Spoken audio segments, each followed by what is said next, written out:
Everybody all good to go? Yes? Good? All right. I'll turn this over to Deputy Chief Farmer here in just a second to handle the presentation. You all are the last group that we've had. We've had our officers. Kind of the process, and I go through this because it's something that we call the Muskogee model, and they use this all across the country, which we're very happy about because it's something that works for us and works for our community. What we do is we give our officers and our officers' family that was actually involved will be the first ones that have an opportunity to view this, and then our officers and staff of the city are next. Then we show it to our city council, and then we show it to our community outreach partners, which just left before you, and then we present it to the press. So that's kind of the process that we use for those who had any questions about kind of how we got here today. So I'm going to turn it over to Deputy Chief Farmer to go over the events that happened last week. All right, good afternoon. I'll try to give the presentation and then take questions at the end. That works for everybody? Okay. As you know, we had an officer-involved shooting. It was last Thursday at 616 Christy Drive. If you're not familiar, that is on Country Club, south of Chandler. Just a little ways down there. It's a new neighborhood that hadn't been there very long. Our two officers that were actually involved in the shooting, Sergeant Brian Wilkins, 13 years of service, and Officer Colby Johnson has 5 years of service. Uh-oh. You're good. Our suspect, Clayton Lee Bailey, we do not have a criminal history on him. What we had on him the day of was assault with a deadly weapon, shooting with intent to kill a police officer. There's a lot of information here. I'll try to go over it with you. So what started it off is code enforcement was at that house. They got a complaint for tall grass. He was there taking a picture of the house, starting a case on it like he would normally do on any other call. Once he gets in the driveway, the guy comes out, or suspect comes out with a gun, points it at him. He turns to walk away. Suspect says, "Don't turn around or I'm going to kill you." He gets in the car, drives around the corner. He has a radio that he can talk to us with, so he gets on the radio and tells us all that. Officer Cochran's the first one to arrive on the scene. He talks to the code enforcement officer. He describes the weapon as an AR-style weapon with a drum magazine. We start setting up a perimeter around the house, like they do, trying to figure out what house it is for sure, so that we get him contained in the house. The lieutenant on scene makes contact with him by phone.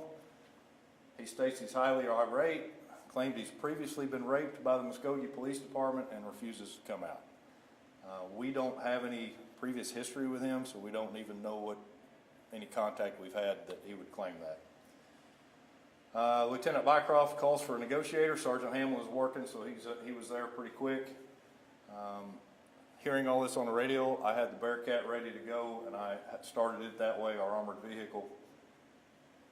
Made sure we had a statement from the code enforcement officer, and we got a report started. Bycroft, as a standard procedure, when we have this kind of call, he gets an ambulance, gets him staged close in case there's an injury. And then when I get there, the suspect takes the garage door. He's opening and closing the garage door. He'll open it, leave it open for a couple of minutes, close it. I think he's trying to distract us and get our attention on that garage door, and I'll show you why here in a minute. SOT members that were working that day arrived with a Bearcat to assist patrol. Weren't sure quite what we had yet. Hamlin, the negotiator, he gets in the Bearcat, gets on the phone with the guy. He basically says the same thing. Tells us he's a veteran. The police have raped him in the past. He's not coming outside. We need to leave. And he hung up. Turned his phone off, so then we never had contact with him after that. Activated SOT because of what was going on and the statements that were made. So I've got the entire SWAT team coming now. Sergeant Hamlin keeps trying to make contact, turned his phone off. So typically when that happens, we put the negotiator in the Bearcat, pull up close, we get on a PA, try to talk to him that way. So that's what our plan is. As they get ready, they pull up there. I'll show you on the video here in a minute, but he opens that garage door again as a diversion and runs out the front door with an AK-47 pistol, and it's got a drum magazine on it. Once he sees the Bearcat, he takes a defensive position behind a wall. Officers exchange gunfire with him. He fires 3 rounds, hit the Bearcat twice, and one skipped underneath it on the concrete, We found out after the fact that that drum magazine malfunctioned and the fourth round didn't get fed into the chambers, why he only shot 3 times. Sergeant Wilkins was in the Bearcat. He's in the turret up top. He fired 11 rounds. Officer Johnson, who's across the street, fired 9. Once the scene was secured, medics come up. Suspect was declared deceased at that time. Then we turned it over to investigations. He had multiple weapons and ammo, and I'll show you that in just a minute on pictures inside the house. So if you can see here, picture on the left, it's hard to tell, it's kind of grainy. He's got a white bandana on his head, that's the white you see, and you can see a forearm there and an elbow. He's got the rifle, it's a pistol grip AK-47 with no stock on it, so that's what he's holding. This is after we exchanged or shoot at him first. He fires back at us, hits a Bearcat. This is him on the right.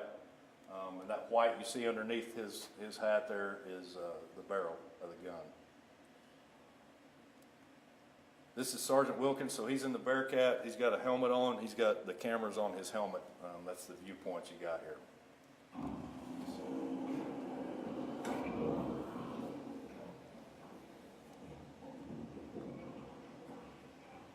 Doors open, doors open.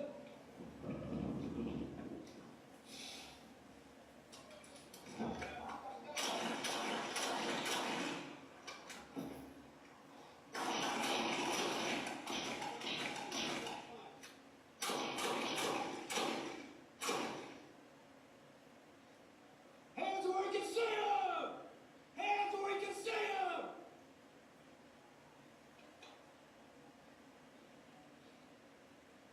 He's in the front door.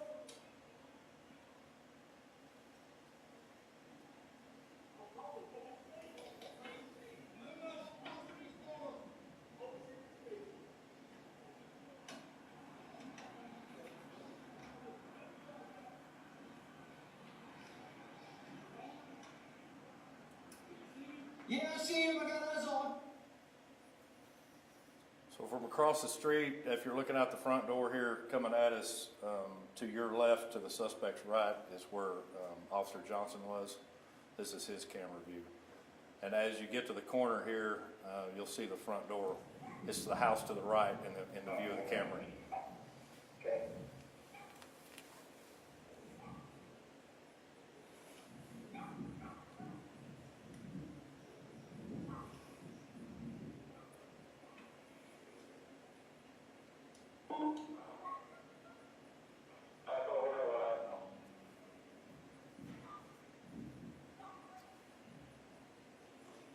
Front door, front door. You can have it go.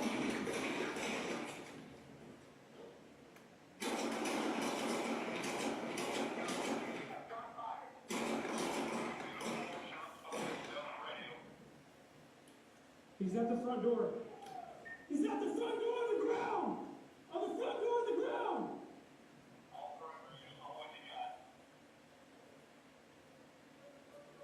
Front door on the ground! So our Bearcat took 2 rounds to the front. That's the red circles you see. I'll zoom in here on this next. He's shooting AKs, which is 7.62. It's a bigger caliber bullet than what we have in our rifles. Kind of hard to see here. You see the tire marks on the left. That's where the Bearcat stopped the first time.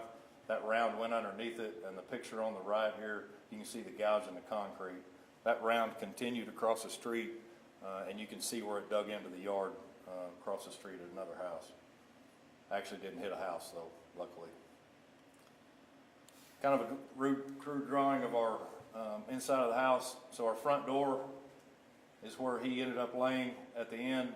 That corner just outside there's where he was at. So inside the house, there's a couch, and on the right on that picture, he had magazines for that gun he was shooting at us with. On the opposite end of the couch was another rifle that led out into the garage. It had a drum magazine on it. I'll show you pictures of all this here in a minute.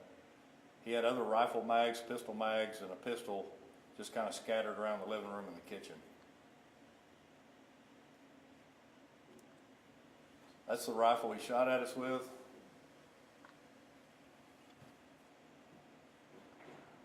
So it's got it looks like it's got a flashlight on it. It's actually a green laser.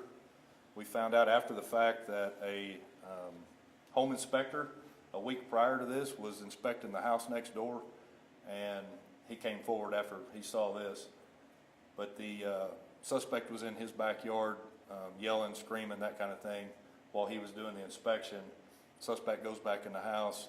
When he comes back out and is inspecting the AC unit, there's a green laser pointed at his chest from inside the suspect's house. So we're assuming it was probably that weapon there that was pointed at him. Luckily, he didn't shoot him. This is a picture of the 3 rounds he fired, the shell casings in the grass. So, picture on the right, that's the front door. Those magazines there fit the rifle he was shooting at us with. Obviously, you see the garage door opener. He was opening it up and closing it with that. Opposite end of the couch is right by the garage door, leads out into the garage, and he had a rifle there with a drum magazine on it.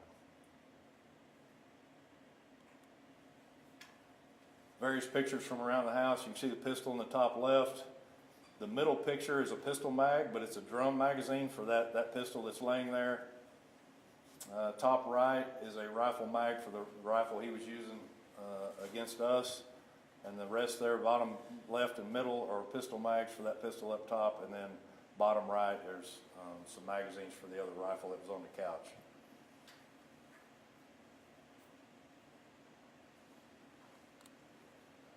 As we always go through at the end of these, Graham v. Connor, which is what we use for use of force, severity of the crime. He pointed a gun, threatened to kill the code enforcement officer, shot at us, posed an immediate threat to officers in the neighborhood, and then he was actively resisting us. So all 3 prongs of that were met. We'll turn it over to the DA like we always do once the case is done. Investigation still has to interview the officers involved. That's going to happen next week, and then once that report's written, it'll go to the DA for them to determine if it was justified or not. And that is the presentation. Do questions from here, I guess? Is that how you want to do it? I'm open. Did the suspect fire at you all before that Bearcat showed up? We shot first as the Bearcat pulled up. So when he come out, he was taking an aggressive approach with that gun. He saw the Bearcat and then realized he needed to get some cover. So that's why he got up against that wall. And then he didn't know that Officer Johnson was across the street. So between the two, they were able to pin him down right there. And he still got rounds off at us with that going on. So he had the intent of shooting us, obviously. I spoke with a neighbor who said that they thought the house was vacant and that nobody lived there. Was this guy kind of a shut-in, I guess? Yeah, I don't know. We don't have much history on him. Typically on one of these, we get an officer-involved shooting, there's a lengthy history on a suspect, but we don't have anything on this guy. Still trying to figure all that out. Why was the code enforcement officer out there? We were told tall grass is what I was told originally, so I haven't confirmed that. Is it protocol, I guess, if someone comes out with a gun? I mean, you guys have to kind of anticipate, right? Yeah, so based on, you got to take all of it into consideration. So he's already threatened somebody to kill him with that rifle.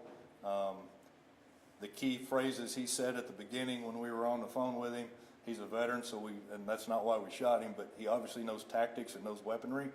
Told us that he was going to stand his ground, wasn't going to come out, making comments that we'd raped him in the past. Taking all that into account, he's not in his right frame of mind, and obviously you're an ordinary citizen, and even the guns we deal with on a daily basis are not an AK-47 with a drum magazine. So taking all into account, we took it serious. That's why we brought the Bearcat up there. And then when he come out aggressively with a rifle, that's when they put rounds on him. You guys investigated him later. Was he telling the truth about him being a veteran? I don't know that yet. We're still trying to figure that out. His mother says he was, but we haven't seen that actually on paper. Was he a homeowner or just a tenant? I don't know that either. Yeah. With him showing up with a gun when code enforcement showed up there, are you all concerned that he was having a mental health crisis, that this could have been a mental health issue? Yeah, I'm sure based on what he was saying, that we raped him when we were out with him the last time. Clearly that's not right frame of mind. And then pointing a gun at somebody for just taking a picture of the house obviously isn't right frame of mind either. So I would assume he's having some kind of mental health problem. And is that code enforcement officer, is that police, or is that like the city? City, yeah. And he's not armed? No, he's not armed. He does have one of our radios. We actually just gave them radios a couple of months ago so he could actually get on the radio and tell us what happened. He did a good job there, yeah. Chief, I know they weren't in here early when I asked a question about the two officers, Yeah. Sergeant Wilkins and Sergeant Johnson. Can you share with these guys how those officers are doing? And we know that this is Sergeant Wilkins' second incident in Yeah. about 6-7 months. Right. So for those that don't know, we have a really good peer support team. So after an officer-involved shooting, they actually come in this room. They want to bring their family in, they can. We go over common things that might happen to them. Psychologically, no sleep, might sleep too much, might not eat, might eat too much, all that kind of things that could happen. Tell their wives or spouses or whoever they bring that these are things to watch for, because they're not going to be paying attention to that themselves. We assign a peer to them, and we assign a wife to the spouse or family member. That way they've got some help too. And then we let them view the video first with the family if they want to. Then we do what we're doing here today. We have a mental health professional, a clinician that will reach out to them and has them in their office pretty quick. And then they check on them several times through the first 30 days, because it takes about 30 days for PTSD to kick in if it's going to. So we keep the track on that, make sure that they're okay there. And then the rest of the process, we have a use of force review board. We take them to the range and let them shoot again. DA's got to clear them. It's kind of there's multiple things going on at the time, but. So they're not immediately put back out there? No. Yeah. So once everything is done, which is 4 or 6 weeks, depending on what's going on, usually, maybe a couple of months. Once everything is cleared and there's nothing hanging over their head, we let them take another couple of weeks. That way they can just relax without having to worry about anything, and then we let them come back when they're ready. But so far they're doing good, so, yeah. If I could ask Chief T. Sure. Just briefly explain how much You want over here? training officers go in to handle a situation like this when they're faced with it. Well, I mean, one of the things, our special operations team trains every other week. And so they're experts at it, which is why the Bearcat, they're the one that would bring the Bearcat out. Our department has worked to make sure our training is top notch. So our officers, they have different courses they can go to on a monthly basis with regards to firearms and tactics. So they're well trained.